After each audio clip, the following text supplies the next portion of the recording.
Hey guys, my name is Liana Ruppert. I am a Game Informer editor. I said that in the weird order. I am an editor over at Game Informer, and I wanted to make a quick little video for the Mass Effect Legendary Edition. So I was not the one reviewing it because I know, shocking, I am not the only fan of Mass Effect at Game Informer, and I primarily work on the online side. Kimberly Wallace primarily works on the magazine side, so it made more sense for her to review it. And we also knew that I could provide a lot of online content, which I did. We've had Mass Effect articles going up daily. I also played it concurrently with her because we wanted to be as thorough as possible, including all of the camera angle debacle, which I also have a previous video of, based off of interviews I actually had with BioWare, including the original developers that did the scenes. So she played FemShep, I played MaleShep. Now I'm running on my second role for FemShep just to see. For backstory, I have now, this is my 34th playthrough of the Mass Effect trilogy. No, I was not pulled from any reviews. I've been asked that a lot too, with bias. And I have a video about this too. It's almost like I have videos up on this channel, but it wasn't a concern with bias. I have no problem separating myself from personal excitement, despite Dragon Age 2 being one of my favorite games as well. Despite that being a very unpopular opinion, I scored it really negatively. I can like something and still be critical of it. I feel like that's the job of any journalist, and if they're not doing that, that's something that they should work on and learn. It's all a learning process. We're all learning and growing and developing our skills. But it wasn't a bias thing. It was an allocation of magazine online. They knew I could easily supplement a bunch of online coverage, including comparisons, including guides, including tips, things like that. So that out of the way, I just wanted to take a moment and talk about what I thought about the Mass Effect Remaster. So I primarily play on PC, so the majority of my playthroughs have been on PC. So we've had mods, we have texture mods, we have reskinning mods, we have a lot of ways that we've enhanced as players the trilogy experience through the years. So when it first announced, I was excited, but I was excited for everybody else, not necessarily for me to replay it, just because I had those mods. I actually knew about the remaster a year and a half before it was announced. Actually, if you watch my streams over on Twitch, nobody caught it, thank God, but I actually leaked it. I had my pre-write in the system, and when I was doing a stream, I had to click open a window to look up something really quick, and I did not realize that was the tab that was open, and it literally, the title was Mass Effect Trilogy Remaster Confirmed. Here's your first details on the Legendary Edition here, and literally it was all of the information, screenshots, the cover art, everything, and I was so glad nobody caught it, because you could tell looking back the moment of just panic I had. But I've known about it for a while, but that was my primary excitement. And then we sat down for our cover story back in February. We sat down with the devs, including Mac Walters and Kevin Meek, and they really did a thorough walkthrough with us. And then that's when I started getting excited, like, holy shit, Mass Effect, like, even with mods, this is more gorgeous than the mods for Mass Effect 1. And the lighting, I know the lighting had a lot of people put off with some of the reveal trailers, but trust me when I say that the lighting does wonders. Even though it's not a remake, and so they haven't like rebuilt quests or anything, the lighting really makes a big deal and a big change, and it almost makes it feel like a new game. Like, I will be completely honest in saying that, Mass Effect 1 is my least favorite, not because it's not a good game, but the pacing was very off. And pacing was very off, and it didn't really pick up until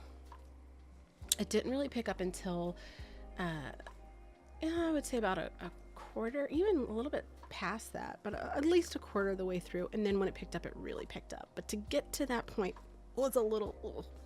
So when I was replaying through the first game, I noticed that I wasn't even having issues with Novaria. I had parts where I was like, oh, I don't want to do this. And oh my god, Pharos, I don't know what it is about that level, but I can't stand it. Like, every game when you replay it kind of has that one part where like, oh man, I'm so excited to replay this, but not this part. That's that for me. And with these changes, the smoke, the realistic immersion, the texturization, the detailing, it really took the experience to another level in a very subtle an unconscious way. And that was kind of the thing that had me the most excited. Like, I felt like how I felt the first time I played. Oh, I couldn't put it down. And I love that. It's great. Like, it was exciting as a long-time fan of this franchise to be excited almost on par to that first time level again was very exciting for me. So the thing is too, is we just did a stream of the Mass Effect 3 multiplayer with one of the original devs that worked on the Mass Effect 3 multiplayer. His name is Derek. It was a very fun stream. But what was funny to me was the fact that, you know, when we were scoring the review, you know, we were like, okay, obviously the most change was for the first game. The second game had obvious changes. Miranda looks so much better. Her skin is just like a goddess. It's just gorgeous. And Tali is more you know, the way the light hits her hood and the detailing in her hood is just incredible. Jacob looks much better. Shepard looks much better. But it was obviously a lot more muted than the first game. So I replayed through the first one original before the review because I really wanted a very recent comparison, but I didn't bother with 2 and 3 because I didn't expect much. And when we were playing through it, we saw the differences and we were excited, but it wasn't enough to really dwell super on that. But then when we were playing Mass Effect 3 with the original multiplayer, because Mac Walters did recently just say that, you know, if there's enough interest, they could potentially bring it back. We broke the story back in February that there was no multiplayer with the remaster, and specifically why there was no multiplayer remaster. And that was because it was such a big undertaking, and they had a bunch of projects at the time when this remaster effort first kicked off, that they had to evaluate where's the general interest, what do we need to devote our time and resources to, versus trying to put too many hands in too many different pots. And that's how you get a my face is tired scenario from Andromeda. So I really applauded them for doing that. But now that they're seeing the interest, so many people are asking for it back. They're excited, and that's super important. So to kind of get that interest going more, we were like, well, let's stream it. Let's stream the original multiplayer and show people why it was so beloved. When they first announced that multiplayer, Mass Effect 3 would have multiplayer, people were pissed. They were like, this is a single player game. Don't let that multiplayer bullshit infiltrate our experience. And then it came out and people freaking loved it. Like, it was amazing. So we were playing, and it was really then where I saw the stark difference, even with Mass Effect 3. Like, wow, there's a lot more changed than I think anybody gave it credit for. And you can't really see it in side-by-sides. Like, I feel like the side-by-side videos, which YouTube has plenty, it doesn't do it justice when you're actually going through the motions yourself. So I was really impressed. I liked it too because the gun mechanics, especially in Mass Effect 1, really bothered me. It made going sniper and going shoddy very uncomfortable until you got to a certain point. It is much smoother now. I forgot how much I loved to snipe, and doing it in Mass Effect 1 and going into cover and sniping over the edge was just, the UI is much smoother. The Mako changes were incredible. So a lot of people, for those who are new to the franchise, 1, welcome, but 2, the Mako has been a source of contention in the community for a long time. And some people absolutely loved the original controls. Normal people hated them. Just kidding. But I was definitely in the latter. I don't like driving in games regardless. That's why, as much as I love Grand Theft Auto, I didn't play the new one because I fucking hate driving mechanics in games. I'm bad at them, and because I'm bad at them, I have no interest in delving into those. And you know, so for me to already hate driving mechanics and then to have really bad mechanics together, but it's much better. Like, I was able to actually scale mountains completely without flipping over, without backsliding. The boost is much more optimized, so you actually have control over the vehicle. The speed, but while a short duration, was also very helpful. But for those that really liked it, BioWare thought about that too, and there's actually a toggle. So if you don't want the remastered Mako controls, you can actually toggle that off and enjoy the original jankiness. Player choice. But I really loved it. And as far as camera angles, I know that, you know, there's a big concern, and I'm not going to go super into it because I already have a 30-minute video about it. And if you're interested, I will link that. But there is no concern here. And I said this because I interviewed them. The change is so minute, it's like 2 inches. But it's not, you know, people try to claim a censorship angle, which here, let me clarify that your feelings are valid. And censorship is a very real problem in the gaming space, a very real problem. So when we think that, even if we just assume, it's an important conversation to have. However, the video clickbait and the article clickbait surrounding this was just disgusting. It was, you know, we had a lot of, you know, male content creators that are pretty against any woman facing movement suddenly claiming to care about women representation, which was a little odd. You also had just genuine fans of Miranda concerned that they were messing with the character, which is valid. Here's the thing. They changed camera angles for a lot of things, not just Miranda. I feel like the original article may have been worded a little bit carelessly in that part. I don't disagree with them focusing on it, but I feel like there wasn't enough nuance surrounding it that it was easy to make clickbait off of it, though I will say the original article was very well done. Very, very well done. So I'm not saying that. I'm just saying it could have been clearer, but, you know, also sensationalism sells. It's just the way it is. It's the way the world works. So there's parts in the first Mass Effect 2, especially when you're having that first conversation with Nihilus, Anderson, and Shepard in the Normandy. There was a weird camera angle in that original game as well, in the vanilla version, and that has been tweaked up to be a little bit more organic to make the conversation more real and more immersive. And the one scene that sparked it all was when Miranda has her loyalty mission. She's telling Shepard, like, hey, I think my sister is gonna die. My father's trying to kidnap her. We need help. The thing is there was a glitch with that, and people keep saying it's not a glitch, it was the original vision. I talked to the original developers. It was a glitch. It was not meant to be like that. It was a glitch. And some of the developers I talked to aren't even there anymore, so they have no reason to lie to protect the company. But it weirdly, like, focused on her ass, and Miranda, the way she looks is a part of her character. If they changed how she looked in that way, I would be very upset, because it's a very intricate part of her character arc. Is she was engineered specifically the purpose to be the apex predator. That includes powerful biotics. That includes epic, you know, combat. That means also visually appealing. We have those fish that have the tongues that are specifically evolved to look like bait, specifically so they can get food. It's the same thing. Alluring appeal, perfect trap. The scene in question, yeah, it's not as big as on the butt as it was, and it shouldn't be.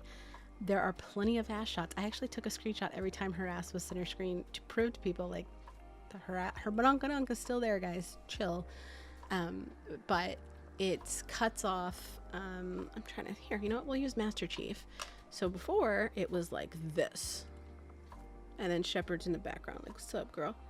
Now it is like this.